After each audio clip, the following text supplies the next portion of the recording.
Umakyat na sa higit 100 na overseas Filipino workers mula bansang Israel ang na-repatriate ayon kay Philippine Ambassador to Israel Eileen Menjola.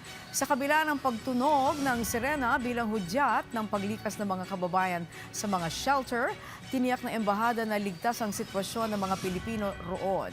Pinabulaanan din ni Ambassador Menjola ang umano'y diskriminasyon sa mga tumutuloy sa shelters dahil anya may umiiral na pulisya sa Israel na hindi maaaring pagsarahan ng pinto ang sinumang nangangailangan na matutuluyan, partikular sa tuwing tumutunog ang sirena. Sa ngayon, may nakahanay ang nasa 80 Pilipino na nais magpa-repatriate habang ay iba naman ay piniling manatili roon dahil sa kani-kanilang hanap buhay. Sa kabila nito, kinondena rin ng embahada ang mga nagpapakalat ng AI-generated images ng kasalukuyang sitwasyon sa Israel. Kaya nga ho, karamihan pa hindi nagmamadaling magpa-repatriate kasi nga ho, they feel safe din dito, no? Dito ho yung mga kapamilya ninyo, alam ho yung actual na sitwasyon.